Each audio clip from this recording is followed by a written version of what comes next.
តារាជម្រាបសួរសនំពោទៅកាន់អ្នកចូលរួមសកម្មភាពដើរថ្មើរជើងដើម្បីសង្គមត្រូវមានគោលដៅច្បាស់លាស់និងតម្លាភាព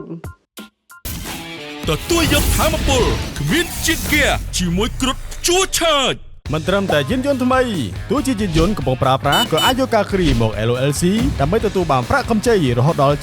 75% នៃតម្លៃយានយន្តដែលកំពុងប្រើប្រាស់ប្រធានបទដើរថ្មើរជើងពីរាជធានីភ្នំពេញទៅតាមបណ្ដាខេត្តឬពីកន្លែងមួយទៅកន្លែងមួយក្រោមហេតុផលក្នុងគោលបំណងដើរដើម្បីទេសចរកម្ពុជាកំពុងមានការពេញនិយមខណៈយុវជនខ្មែរជាបន្តបន្ទាប់បានលេចមុខធ្វើសកម្មភាពនេះក្រោយឃើញមានការគាំទ្រខ្លាំងលើបេសកកម្មរបស់អ្នកមុនដូចជាកញ្ញាកុយអេណានិងបរិជនជាតិដើមភាគតិចនៅខេត្តរតនគិរីក្រោយលេចមុខអ្នកធ្វើកាន់តែច្រើនប្រធានបទដែលធ្លាប់តែទទួលបានការគាំទ្រមួយនេះក៏បានប្រែក្លាយទៅជាប្រធានបទវែកញែកវិញ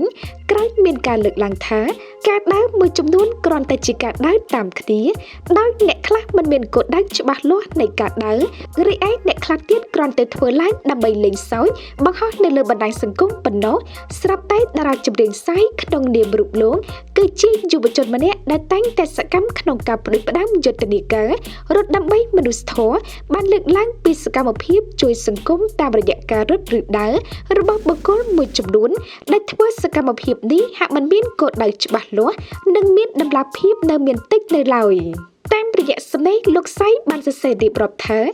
ឃើញមានសកម្មភាពជួយសង្គមដោយប្រើការរត់ឬដើរមានច្រើនជាបន្តបន្ទាប់តែធ្វើដោយត្រឹមត្រូវមានគោលដៅច្បាស់លាស់និងមានតម្លាភាពនៅមានតិចនៅឡើយចូលធ្វើការងារសង្គមដោយការទទួលខុសត្រូវ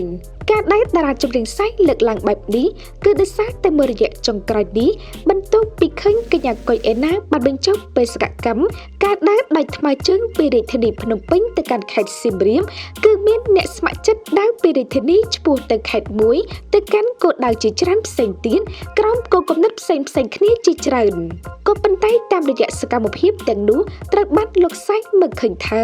មានមួយចំនួនតូចចេញដំណើរបេសកកម្មដើរដោយមិនមានគោលដៅច្បាស់លាស់និងមានតម្លាភាពឡើយហេតុដូច្នេះហើយទើបលោកទទូចសម្ដេចអ្នកចូលរួមជួយសង្គមមិនថាតាមរយៈសកម្មភាពដើរឬរត់ឬគោលដៅផ្សេងឡើយសូមធ្វើការងារសង្គមដោយទទួលខុសត្រូវនិងច្បាស់លាស់ជុំវិញប្រធានបទនេះមិនមែនតែតារាចម្រៀងសាយតែម្នាក់នោះទេដែលបានលើកឡើង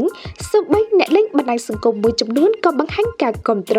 ក្នុងនោះសូម្បីតែតារាកំ ប្លែងនៃពាក់មីនិងលោកហេរ៉ូក៏ធ្លាប់បានចេញមកនិយាយពីបញ្ហានេះដូចគ្នាផងដែរ